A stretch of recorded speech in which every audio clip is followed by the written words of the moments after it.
ተነስቶ ምነግር ነገር የለም። ከዚህ መጽሐፍ ተነስቼ ግን ነገር ነገር አለ። ይሄ መጽሐፍ ሰዎች እንዲድኑ ጨዋ ይሁን ግን ጨዋ ወልዶ ጨዋ ያሳደገው ከሆነ ምንም ኢየሱስን የሚወድ ማንንም አስገባ የሚል ምንም ይሁን እኔ ችግር የለብኝም።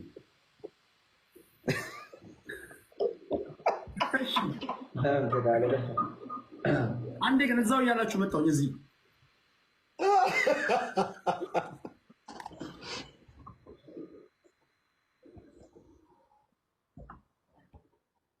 እሺ ቤት ይቲንክ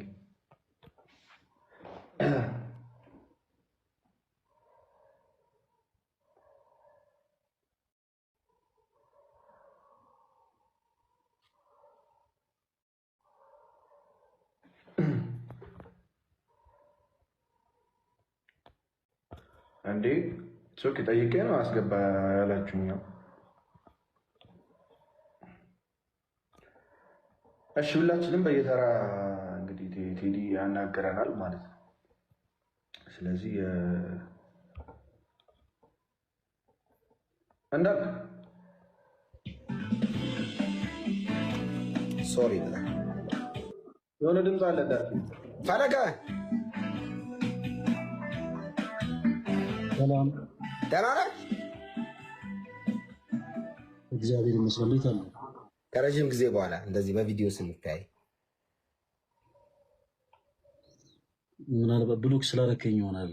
አላረኩም፣ ጌታን አላረኩም። ኧረ አዎ የሆነ ሰዓት ያፍን እንትን አለ አይደል? የሆነ ቃልፏል። ኢየሱስ ጌታ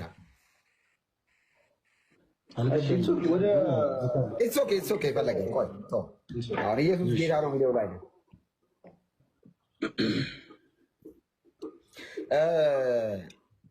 ቴዲ በሚመራው መሰረት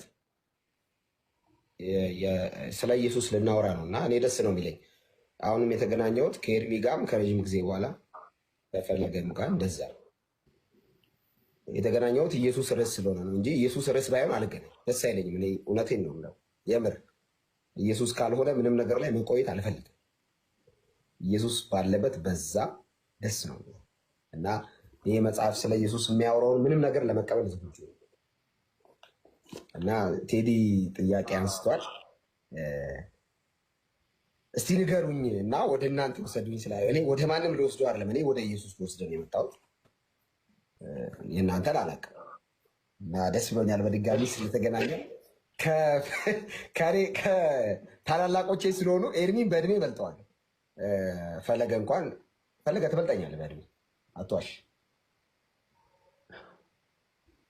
አዎ እኔም እንደሚበልጥ ሰው እኮ ነው አክት የማደርገው። ችግር የለም በእድሜ ስለሚበልጠኝ ከፈለገ ይጀመርና ስለ ኢየሱስ ፈለገ ይጀምር። ከዛ ሌሎች ስለ ኢየሱስ ብቻ ሌላ ወሬ አልፈልግም። ኢየሱስ ላይ ሴንተር ያደረገ ወሬ ደስ ነው የሚለው የሚያድን ኢየሱስ ስለሆነ። ለማንኛውም ተባረኩ። የኔ ጥያቄ ምንድነው ለሌሎቻችሁ ካላችሁ፣ እኔ አሁን በዚህ ምድር ህይወት ታከተኝ ከሰለቸኝ፣ ፖለቲከኞች አስጠሉኝ፣ ወደ መንፈሳዊ ህይወት እንመጣ ፈልጌያለሁ፣ ወደ ዘላለማዊ ህይወት እንመጣ ፈልጌያለሁ። ወደ ዘላለማዊ ህይወት እንዴት ነው የምመጣው? እናንተ የገባችሁ ነገር ሊገባኝ በሚችል ቃላት ተጠቀሙና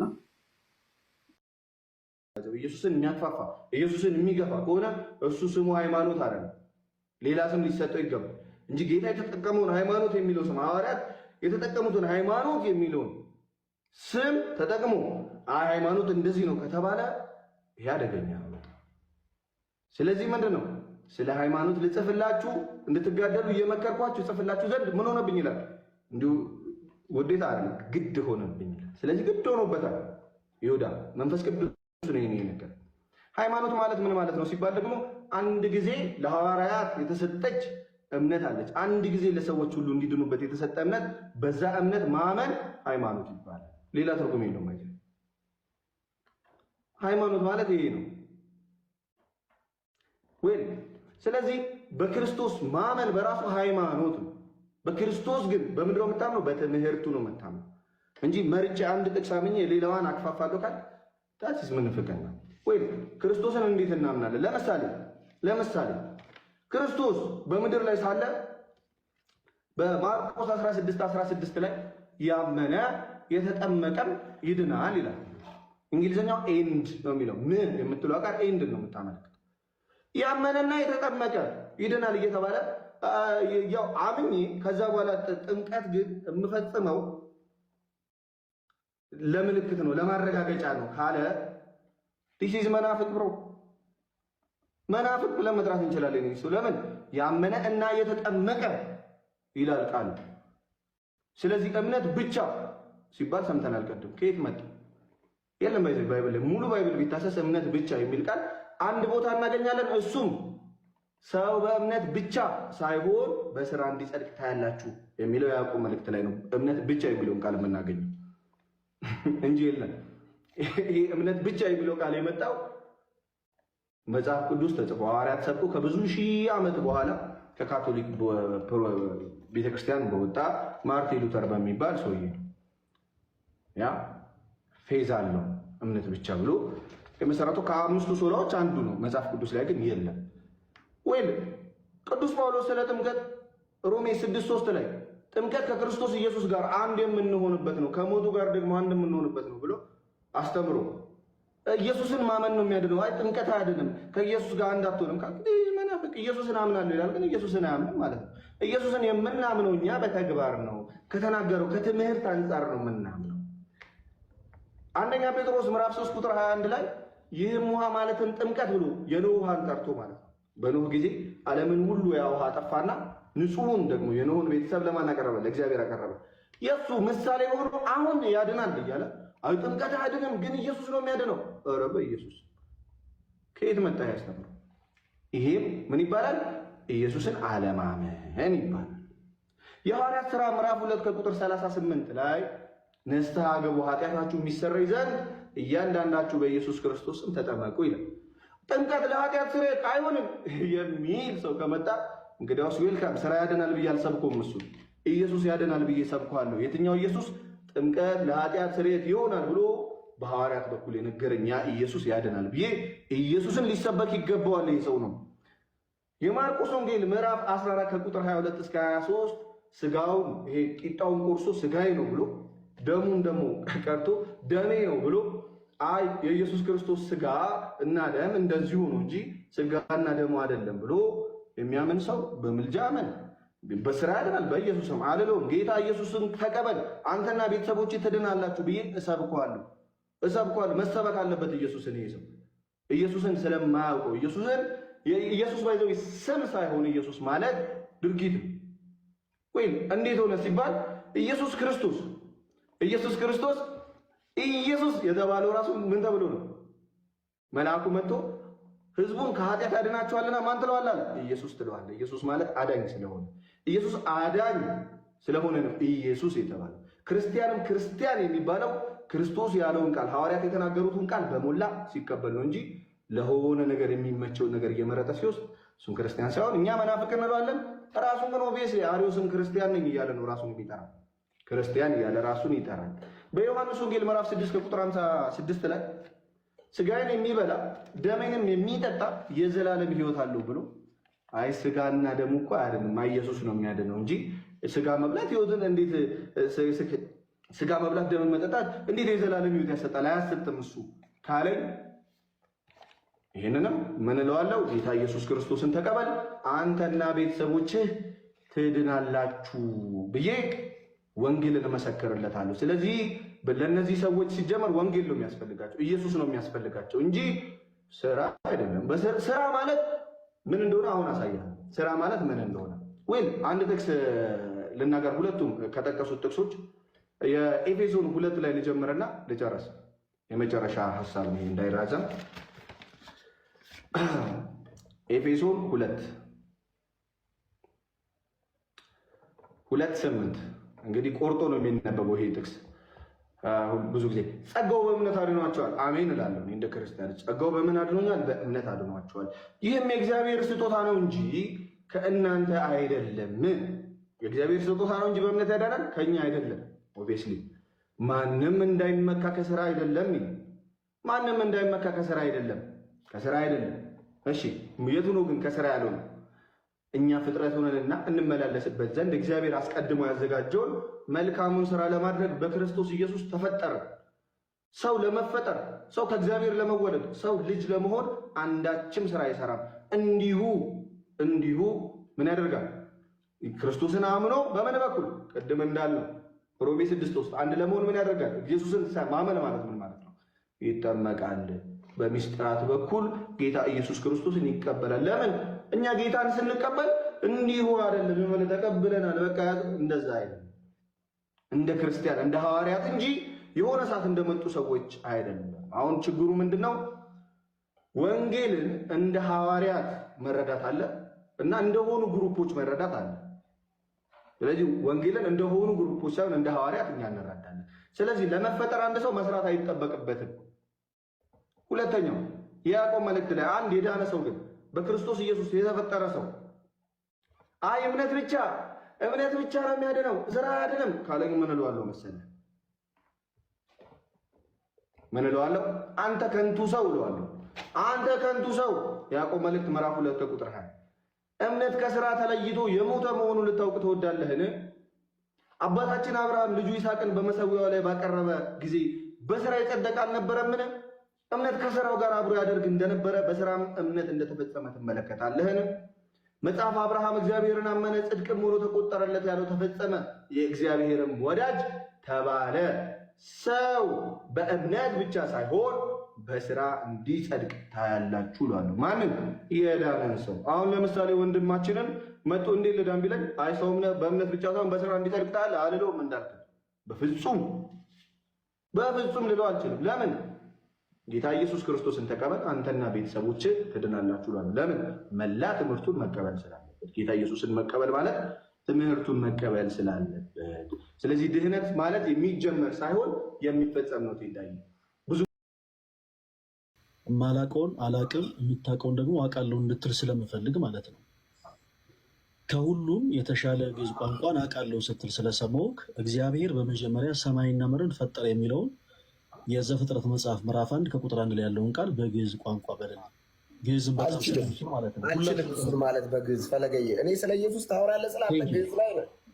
ኢየሱስን ስበክ እያልኩ ፈለገየ እኔ የት ልሂድ ነው? ላውራ አንድ ጊዜ እኔ እግዚአብሔር ያክብርልኝ። አንተ በቀረች ደቂቃ እሱ ሲቀጥል ጥያቄና መልስ አይደለም አይደለ? እኔ ጥያቄና መልስ አላልኩኝ፣ የኔ ደቂቃ ነው። ስለዚህ ስናገር እንደዛ እኮ አይደለም። የእግዚአብሔር ቃል ራሱ ተጫዋቱ ነው አይደል?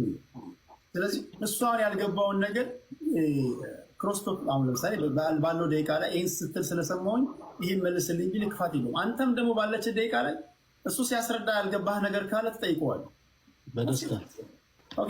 በዚህ አጋጣሚ ሀሳቤን ከመቀጠሌ በፊት እንዳልክ በክርስቶስ ፍቅር የምንወደው ወንድማችን እና ከኦርቶዶክስ ቤተክርስቲያን ነው የወጣው እና ለእንዳልክ ብቻ ኦርቶዶክስ ቤተክርስቲያን ከመጽሐፍ ቅዱስ ውጭ የምታስተምረው ትምህርት አለ ብለህ የምታምን ከሆነ ኤኒታይም የእኛ በሮች ክፍት ናቸው። መተዋይ ደስ የግድ ኦንላይን ላይ መሆን የለበትም። ምናልባት ከሶሻል ሚዲያም ውጭ ማውራት የምትፈልግ ከሆነ ከእኛ ጋር ማውራት ትችላለህ። እሺ፣ ለእንዳልክ ስለ ግዕዝ ቋንቋ የጠየኩት ግዕዝ ቋንቋ ማወቅ የእውቀት ጥግ ሆኖ አይደለም። በነገራችን ላይ በዚህ አጋጣሚ የትኛውም በምድር ላይ ያለ ቋንቋ ተመሳሳይ ነው። ግዕዝ ከሌላ ቋንቋ የሚለየው ምንም አይነት ነገር የለም። ግን እንዳልክ ቅድም ትንሽ ሲያፏጭበት ስለነበረ ነው ግዕዝ ቋንቋን ከማንም የተሻለ ከማንም የበለጠ እችላለሁ የሚል ሀሳብን ሌላው ጊዜ አይለመደን። እንደዚህ አይነት ቦታ ላይ ስንገኝ በቻልነው አቅም የምናውቃትን ነገር ብቻ እንናገር። አንዳንድ ጊዜ ምንድነው የሚባለው ይሄ የማናውቀው ነገር መፈትፈት ዋጋ ያስከፍለናል። እና በጣም ቀላል የሆነ ጥያቄ ነበር የጠየቅኩት። በመጀመሪያ ጊዜ ሰማይና ምድር ፈጠረ የሚለውን ቃል በግዕዝ በል ነበር ያልኩት። በግዕዝ በቀዳሚ ገብረ እግዚአብሔር ሰማይ ወምድር ነው እና በጣም ሲምፕል ነው። ለዛ ነው ቀለል ያለውን ሀሳብ ያነሳውለት። ተወዳጅ ወንድማችን ለሌላው ጊዜ ማታውቃቸውን ነገሮች እንደምታውቅ አድርገህ አክትብ አታድርግ። ለምሳሌ ፕሮቴስታንት የሆኑ ሰዎች የግዕዝ ቋንቋ ስለማይችሉ ግዕዝን እኔ አውቃለሁ በሚል ትንሽ ባናታለላቸው፣ የምናውቀውን ነገር ብቻ እንደምናቆረ ብናወራ። ጥያቄህን ጨርስና ከዛ በኋላ እኛ እያንዳንዳችን ለተነጋገርነው ንግግር አንዳችንን ጥያቄ መጠየቅ ያለብን ይመስለኛል። ምክንያቱም እንዳልክ የነገረህን የነገርኩህን ኤርሚ የነገረህን ነገር ትክክለኛነቱን ልታረጋግጥ የምችለው በጥያቄና መልስ ነው። ለምሳሌ አሁን እኔ እዚሁ ቁጭ ብዬ የቋንቋ ስህተት ለምሳሌ አግኝቻለሁ። ትክክለኛነቱ ከዚህ ነው የሚረጋገጠው፣ በጥያቄና መልስ አይደለም። ፈለገኝ እዚህ ላይ ሀሳቤ ሊጨርስ ፈለገኝ ወንድሜ፣ ሀሳብ ነው። እኔ ልወስን አይደለም ሀሳብ። ፈለገኝ ቆይ፣ አማርኛውን ተጽዕኖ ፈጣሪ ስለሆንክ ነው። ለዛ ተጽዕኖ እኔ ሚዩት አደረገው ችግር የለ። እኔ ሰው ተጽዕኖ ፈጣሪ ስለሆንክ ተጽዕኖ ፈጣሪው ፈለገ ትክክለኝነቱን መረጋገጠው እዚህ መጽሐፍ ላይ እንዳልክ የሆነ ነገር ሁሉ አንዴ ቆይ፣ አሁን አንዴ አይ እሱ ተጽዕኖ ፈጣሪ ስለሆነ እንትን እንዳይል ብዬ ነው፣ ስለምወደው ስለማውቀው። አሁን እኔ በዓለም ያሉ ፖለቲከኞችን ሳወያይ አካሄድ ከተባለ ጸጥ ይላሉ። እናንተ ደግሞ እነሱ በዓለም ያሉ ፖለቲከኞች እንደዚህ ሰላማዊ ከሆኑ እናንተማ በስንት እጥፍ መሆን አለባችሁ እኮ። ሀሳቡን ይጨርስ። ሀሳቤን ልጨርስ። ይቅርታ እንዳልክ ተጽዕኖ ፈጣሪ ነው ምናምን ለሚለው እግዚአብሔር ይመስገን ተጽዕኖ ስለፈጠርኩበት ነው ይመስለኛል ያለ። እሺ ለጨዋታ ነው ያልኩት። እንደ ሀሳብ ምንድነው መሰለህ ቴዲሻ፣ ለምሳሌ ሶስት መሰረታዊ ነገሮችን ላንሳለህ ለቀጣዩ። አሁን አንተ ልጅ ስታረግ ችግር የለውም። አሁን አንተን ብለን ስለሆነ የመጣ ነው ለስልክ ስታዋይ እነዚህ መሰረታዊ ነገሮች እንድትይዛቸው ነው። አንደኛ ኢየሱስ ክርስቶስ የሚለው ስም ሰዎችን ማብሸቂያ ስም አይደለም። ለምሳሌ እኔ አንተ እንድታምን ኢየሱስ የሚለውን ስም ስጠራ አንዳንድ ሃይማኖተኞች እንዲህ ይሉታል ይኸውልህ ምናምን ብዬ የሆነ ውዥብርብር አድርጌ ሳይሆን በቃ አሁን አንተ አይደለ የጠየቀው አንተ እንድትረዳ አድርጌ ነው መንገድ ያለብኝ። ኢየሱስ የሚለው ስም ሰዎች የምናበሽቅበት ሳይሆን ስሙን ጠርተን ሰዎች የምናድንበት ስም ስለሆነ፣ ሲቀጥል ደግሞ ለምሳሌ እንዳልክ ግዕዝን ከኔ በላይ የሚያውቅ የለም ምናምን የሚሉ ሀሳቦችን ተናግሯል። አሁን ተናግሮኛ ጸጥ ምንል ከሆነ ማንጠይቀው ከሆነ የነገረህን ነገር እውነት ይሁን ውሸት አትለየው። ለምሳሌ እኔ ግዕዝ ቋንቋ በተወሰነ መልኩ እችላለሁ፣ እንደ ግዕዝ እንዳልክ የምችል አይመስለኝም። እና እንዳልክ እችላለሁ ብሎ ግን ሃይማኖትን የተረጎመበት መንገድ በጣም ስህተት ስለሆነ እውነት ግዕዝ ያውቃል ወይ እንዳልክ ያንንም አሁን ሪፈር የሚያደርግልህን ነገር በአጠቃላይ አንተ ልታረጋግጥ የምትችለው ለእኛ እድል ሰጥተህን እኛ ስንጠይቀው ነው። ፕላስ ደግሞ ሌላኛው ሶስተኛው ሀሳብ ደግሞ አነሳው። ለምሳሌ እኔ አሁን የሆኑ ሀሳቦችን ስነግር የሆኑ ሰዎችን የግድ መተቸት ያለብኝ አይመስለኝም። ለምሳሌ ለግብዝነት የሆኑ አካላት እንጾማለን ይላሉ፣ እኛ ግን አንልም። እኛ አንልም በሚል መንፈስ እኮ ሰዎች ግብዝ እየሆኑ ነው ማለት ነው። ይሄ አሁን ለምሳሌ እንዳልክ አይ እኛ ግብዞች አይደለንም፣ እኛ እኮ እንደዚህ ዝም ብለን ተደብቀን እንጾም ማለት ኢን ሴንስ ኦልሬዲ አሁን እየነገረን ነው። እንደዛ በመዳን ነው የሚጀምረው። ምንም አይነት ስራ መስራት አይጠበቅብህም። ለዛ ነው ቅዱስ ዮሐንስ እግዚአብሔር አንድያ ልጁን እስኪሰጥ ድረስ ዓለምን እንዲሁ ወዷል የሚያደርግ የዳነው በጸጋው ነው። ጌታችን ኢየሱስ ወደዚህ ምድር የመጣው እኛ ምንም አይነት በጎ ምግባር ኖሮ የሆነ በጎ ስራ ሰርተን ሳይሆን እንዲሁ ስለወደደን ነው የመጣው። ታዲያ እንዲሁ ስለወደደን የመጣውን ጌታ በማመን ቅርንጫፍ ትሆናል። ቅርንጫፍ ከሆንክ በኋላ ግን መልካም ፍሬ ማፍራት አለበት። አሁን ለምሳሌ ዛሬ በሆይ ሁኔታ ቴዲሻ መጥተዋል ምናምን በሉ ኤርሚ ምናምን ቶሎ በሉ እስኪ ምናምን ብለን ኦኬ በክርስቶስ ኢየሱስ አምኗል ብለን ብቻ መሄድ አይደለም። በክርስቶስ ኢየሱስ ካመንክ በኋላ ደግሞ በበጎ ስራ መጽናት አለብን። ኦኬ በበጎ ስራ መጽናት አለብን። ይሄ የቅዱስ ቤተክርስቲያናችን አስተምህሮ ነው። ስለዚህ ቴዲሻ መዳን ከፈለገ በመጀመሪያ በክርስቶስ ኢየሱስ ያምናል። አንድ ይፈልጋል ጀስቸሮች ኢንተራክት ሊያደርገው ስለሚችል ተወሱ። እሺ ኦኬ እየተንቀሳቀሰ ነበር እንዴ? ስለሁለት ጌታን አላየሁትም ነበር። ይቅርታ። እሺ ኦኬ። ስለዚህ በመጀመሪያ ሰዎች እውነተኛ ከሆነው ከወይን ግንድ ጋር ቅርንጫፍ ሆኖ መጣበቅ አለባቸው። ቅርንጫፍ ከሆኑ በኋላ ደግሞ መልካም ፍሬን ማፍራት አለባቸው። መልካም ፍሬን የማያፈሩ ከሆነ ግን እንደው እዚህ ጋር መጽሐፍ ቅዱስ ይዞ የሚያነብሰው ቢኖር ደስ ይለኝ ነበረ። ቁጥር 2 ላይ ምን ይላል መሰለ? ይወገዳል። ቆይ እንዳልክ አንተ ስለምንፈጥር ችግር የለውም። እኔ ቀስ እያልኩ ልንገርህ የሆነ ይባባን ቶሎ ተረረረ ከሚያረጋት እኔ ቀስ እያልኩ ልንገርህ ችግር የለውም። በኋላ ላይ ግን ሲያስፈልገን ታወጣልናለህ። እና ጌታችን ኢየሱስ እንዳለው አንድ ሰው በክርስቶስ ኢየሱስ አምኖ መልካም ፍሬን ማፍራት አለበት። መልካም ፍሬን የማያፈራ ከሆነ ይወገዳል። በክርስቶስ ያላመኑ ሰዎችስ? በክርስቶስ ያላመኑ ሰዎች ልክ በእኔ የማይኖር ብሏቸዋል። ስለዚህ በጌታችን በኢየሱስ ክርስቶስ የማይኖር ቢሆን እንደ ቅርንጫፍ፣ እንዴትኛው ቅርንጫፍ? ቁጥር 2 ነው የተጠቀሰው። እንደዛ ቅርንጫፍ ምን ይሆናል? ይወገዳል። ከዛ ይጣላል፣ ይደርቃል። እነርሱን ሰብስበው ወደ እሳት ይጥሏቸዋል። ስለዚህ የትኛውም ሰው የዘላለም ሕይወትን ማግኘት ከፈለገ በጌታችን በኢየሱስ ክርስቶስ ማመን አለበት። እናም ደግሞ በበጎ ስራ መስራት አለበት። በበጎ ስራ የማይጸና ከሆነ ግን አይ እኔ አምኛለሁ አሁን ለምሳሌ በፕሮቴስታንቱ ቤት ያለ ትምህርት ብዙ ጊዜ እንደዛ ነው። ይሄ ማመን ብቻ ከአምስቱ ሰሎች ውስጥ አንዱ ያ ነው። አይ እኔ አምኛለሁ፣ ከዛ በኋላ ምንም አይነት በጎ ስራ መስራት አይጠበቅብኝም፣ አንዴ ጸድቄያለሁ፣ ይሄ ዋን ሴቭድ ኦልዌይስ ሴቭድ የሚባል አይነት ትምህርት ማለት ነው። እና ልክ እንደዚህ አይነት አካሄድ የሚሄዱ ከሆነ ግን ጌታችን ኢየሱስ እንዳለው በእርሱ አምኖ መልካም ፍሬ የማያፈራ ከሆነ ምን ይላል? ይወገዳል። ኢየሱስ ያድናል። በቀረኝ ደቂቃ መመሰክርላችሁ ይሄን ነው። ኢየሱስ ያድናል።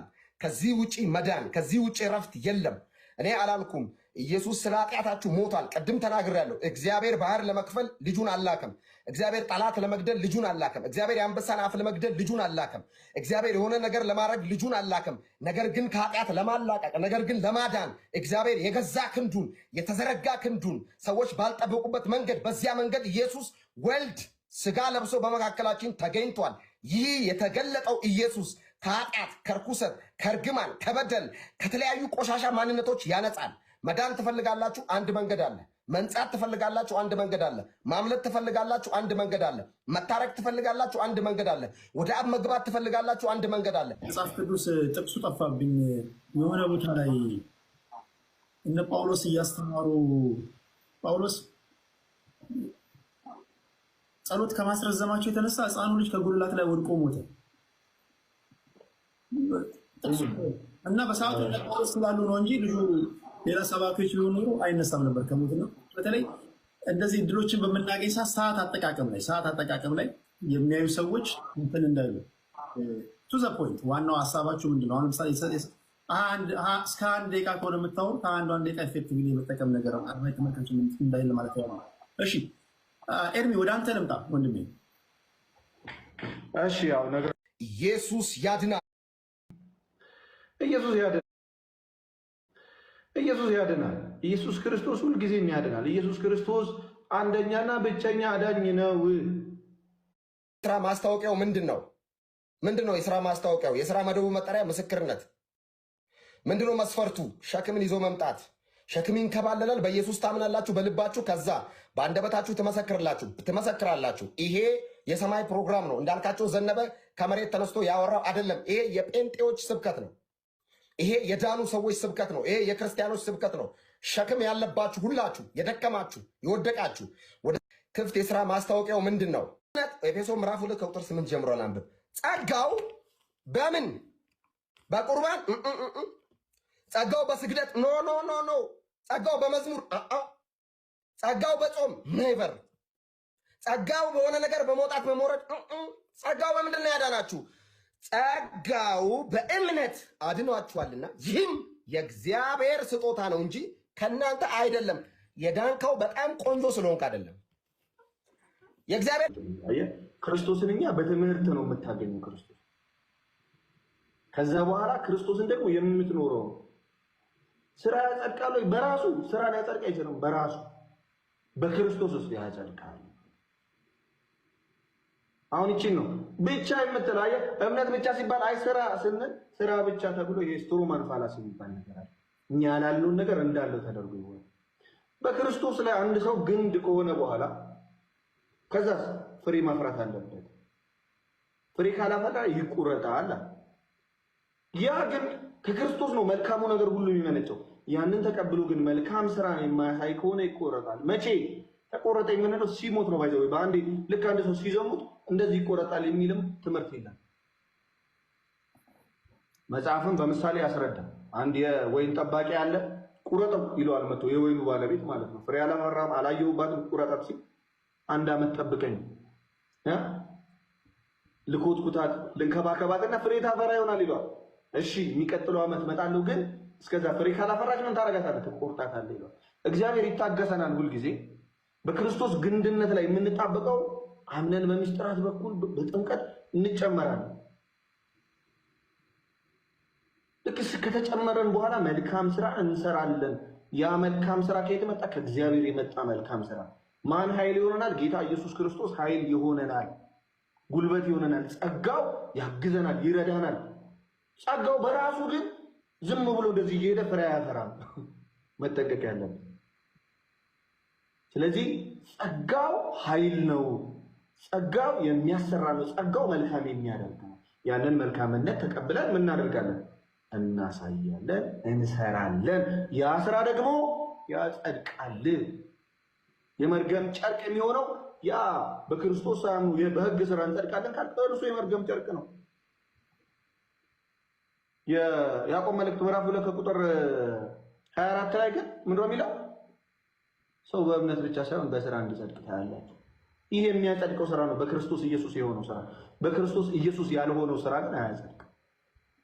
ስለዚህ ለአንድ ክርስቲያን ፍሬ አፍራ ትለዋለህ። ልጨርሰው። እሺ፣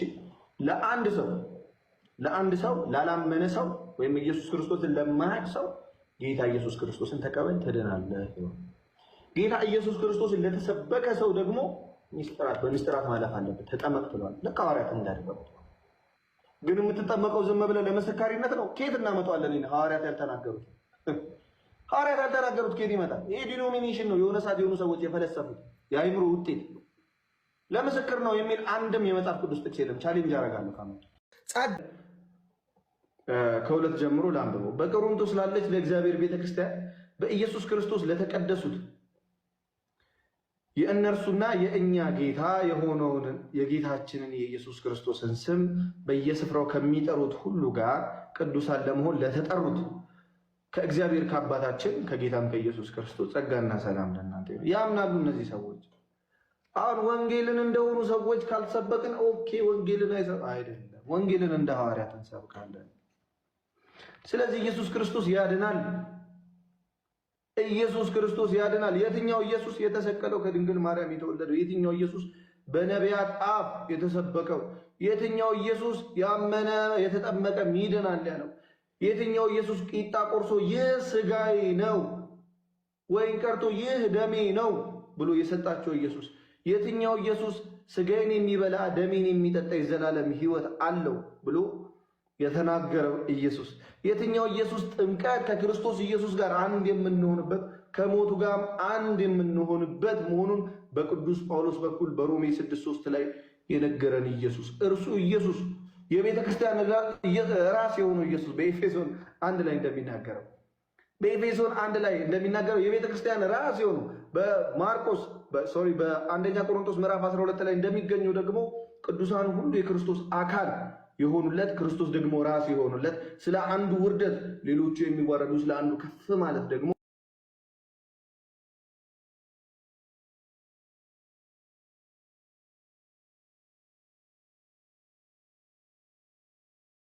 ብዙዎች ሐሰተኞች ነቢያት መጥተዋል። ለምን ስለ ሐሰተኛ ክርስቶስ ታወራለህ? ይኸው ሐሰተኛውን ክርስቶስ እያዩት ስለሆነ፣ ሐሰተኛው ክርስቶስ በሐሰተኛ ነቢያት የሚሰበክበት ዘመን ስለሆነ አሁን። ስለዚህ ለዕብራውያን እንደ ዕብራውያን ሰዎች እነግራቸዋለሁ። ለምን? ስለ ሊቀ ክህነት ስርዓት ስለሚያውቁ። ለአሕዛብ ልክ እንደ አሕዛብ እነግራቸዋለሁ። ለእስራኤል ሰዎች ደግሞ እንደ እስራኤል ሰዎች እነግራቸዋለሁ። ያ ለመናፍቃን እንደ መናፍቃን፣ ለአሕዛብ እንደ አሕዛብ ወንጌል ሊሰበክ ይገባል። ኢየሱስ ክርስቶስን ጭራሹን አላምንም ለሚል ሰው ኢየሱስ ጌታ ነው፣ ኢየሱስን እመን ብለህ ትሰብከዋለህ።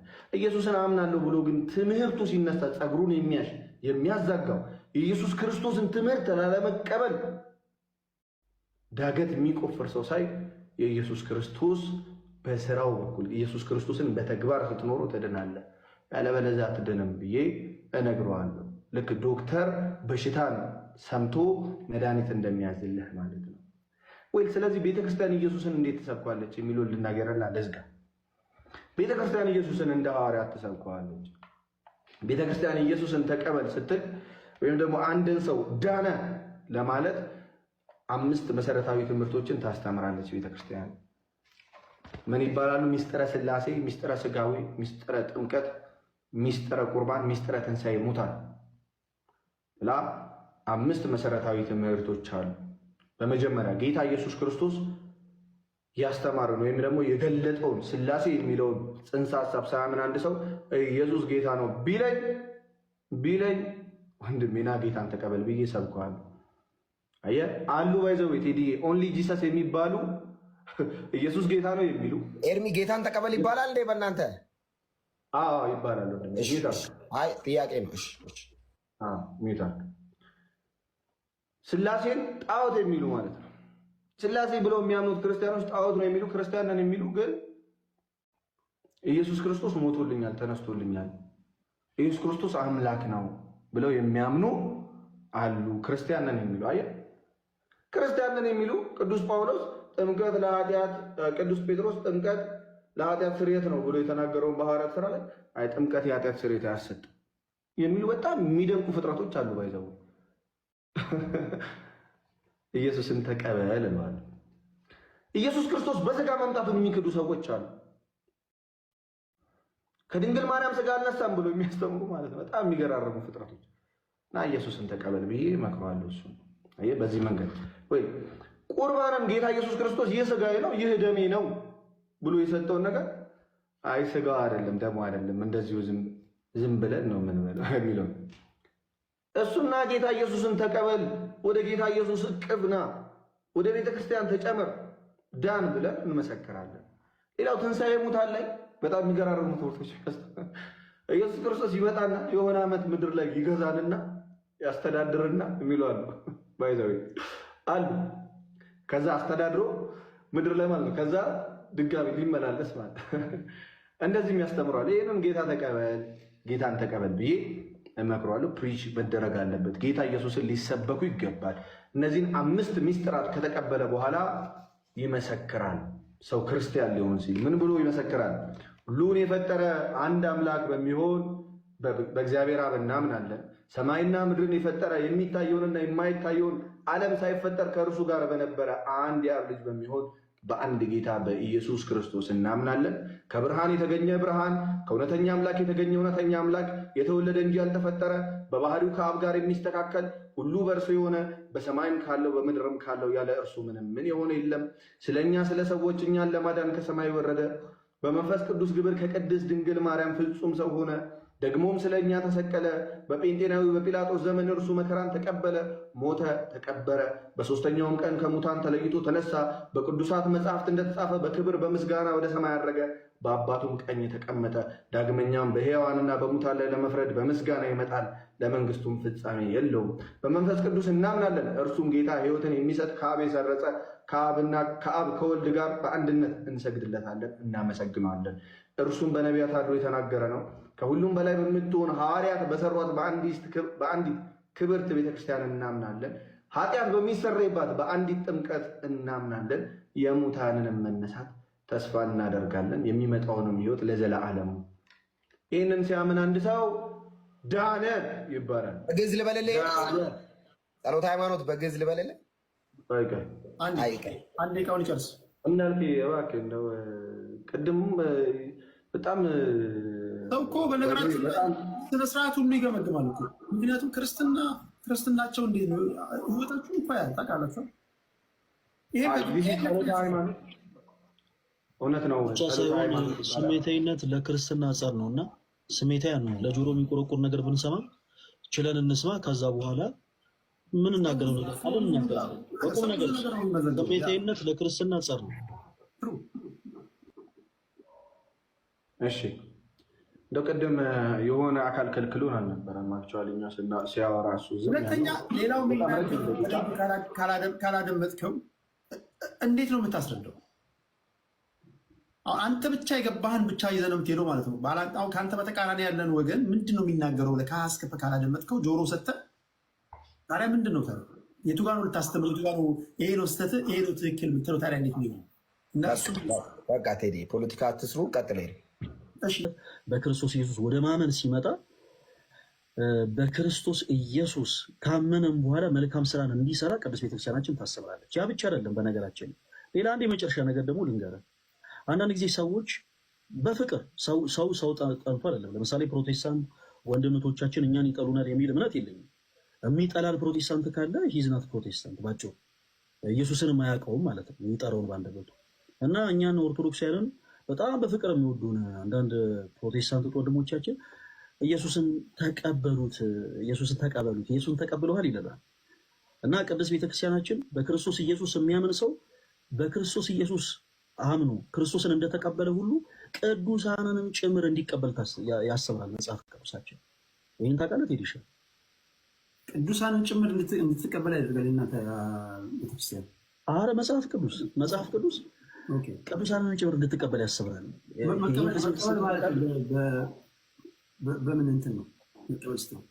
እስኪ አንድ ጥቅስ ብቻ ላንሳ። አሁን አንዳንድ እያልኩኝ ጊዜ ከምፈጅ ለነርሚ ምድል እንድሰጥ ይህን ብቻ ላንሳው። በምክንያት ነው ያነሳሁት። አንዳንድ ጊዜ ትንሽ ከዛ ቤት ጋር ተያይዞ ያው የኛ የምንለይበትን ሀሳቦች ለማንሳት ብዬ ነው። የማቴዎስ ወንጌል ምዕራፍ 10 ቁጥር 40 ምን ይላል? ምዕራፍ 10 40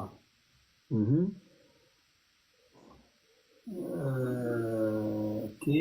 እዚህ ጋር እናንተን የሚቀበል እኔን ይቀበላል፣ እኔንም የሚቀበል የላከኝን ይቀበላል። ቴንክ ዩ። ጌታችን ኢየሱስ ክርስቶስ ራሱ በማይታበል ቃሉ የእምነታችን ጀማሪና ፈጻሚ የሆነው ጌታችን ኢየሱስ በዚህ ክፍል ላይ ለቅዱሳኑ እንዲህ አለ፣ እናንተን የሚቀበል ይሰማል፣ እናንተን የሚቀበል እኔን ይቀበላል፣ እኔንም የሚቀበል ደግሞ የላከኝን ይቀበላል ይላል። እንደውም ቁጥር 41 ላይ ወረድ ብለህ ስትመለከተው ጻድቅን በጻድቅ ስም የሚቀበል የጻድቁን ዋጋ ያገኛል። ጻድቁ የሚሰራውን ስራ ሰርቶ እኮ አይደለም፣ ጻድቅን በጻድቅ ስም ኦኬ፣ ሪስፔክት መስጠት ኦኬ፣ አይ ጻድቅ ነው ብሎ ማመን ማለት ነው። ነብዩንም ደግሞ በነብዩ ስም የሚቀበል የነብዩን አንዳንድ ጊዜ ሄርሻኔ በግሌ ስለሚገርመኝ ነው። አንዳንድ ጊዜ በቤተክርስቲያን ውስጥ ያሉ ቅዱሳንን መቀበል የሚያከታቸው ሰዎች እነዩ ጩፋን ነብይ ብሎ መቀበል ግን አይከብዳቸውም። በጣም የሚገርመኝ እኔ በግሌ ስለሚገርመኝ ነው። እና ጌታችን ኢየሱስ ግን ለቅዱሳኑ ይህን ያክል ክብር ሰጥቷል። ጌታችን ኢየሱስ ክርስቶስ ተቀብሎ አንድ ሰው አይ የለም እኔ ቅዱሳን ይሄ ጻድቃን የምትሉት ነገር የራሱ ጉዳይ ምናምን የሚል ከሆነ ባጭሩ ከመጽሐፍ ቅዱስ መስመር የወጣ ሰው ነው ማለት ነው። መጽሐፍ ቅዱሳችን ግን ምንድን ነው የሚያስተምረን? በክርስቶስ ኢየሱስ ያመነ ሰው ክርስቶስን ተቀብያለሁ የሚል ሰው ቅዱሳንንም ጭምር አብሮ መቀበል አለበት።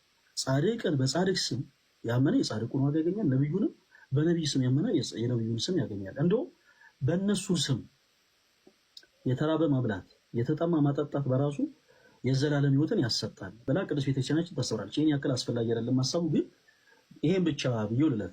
ቁጥር 42 ላይ ምን ይላል? ቁጥር 42 ንሰሙ ሊሄድሻ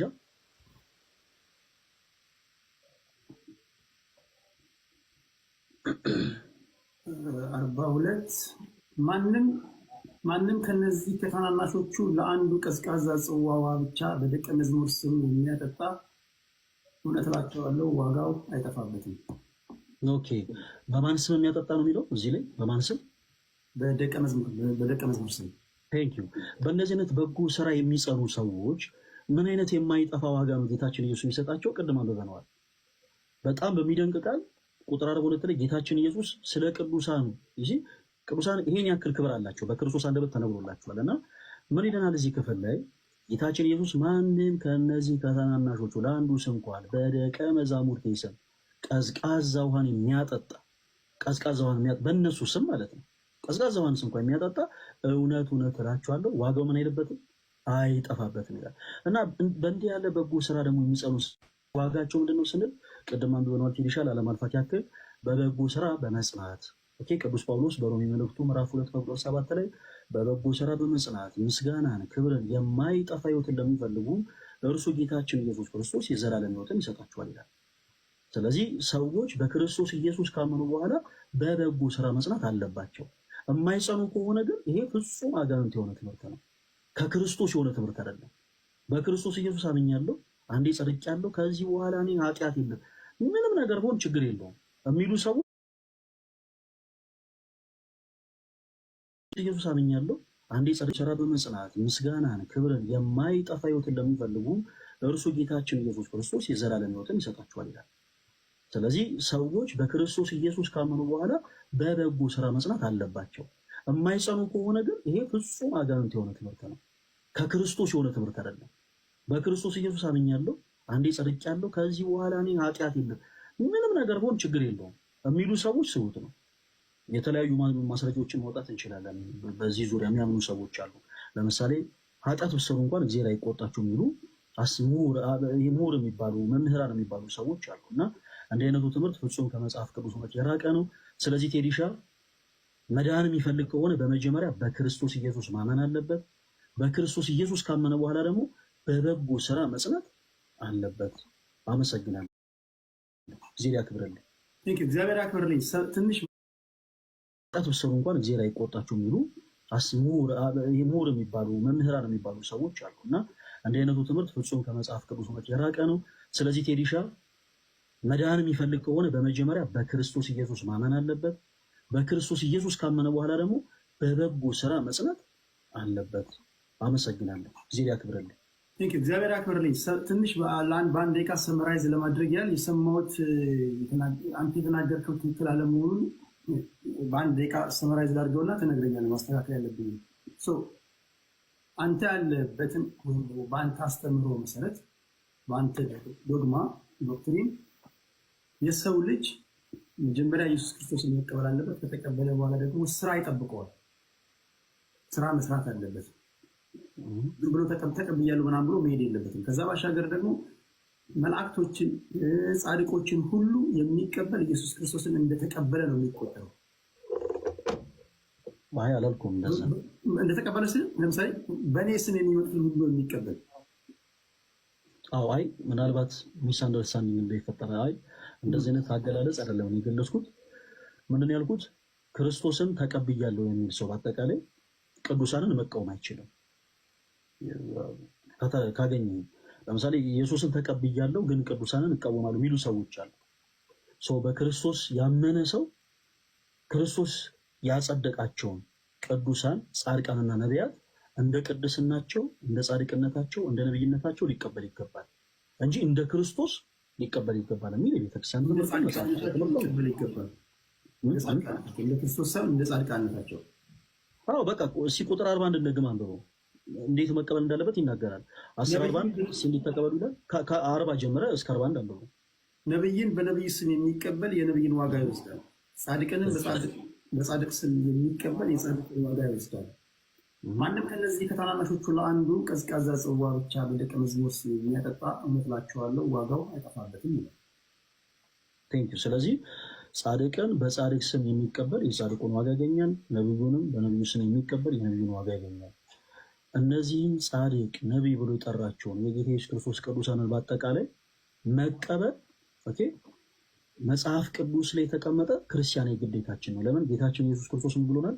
እናንተን የሚቀበል እኔን ተቀብሏል፣ እኔን ደግሞ የሚቀበል የላከኝ ምን ብሏል ይላል። ቴዲሻ ይቀበላል።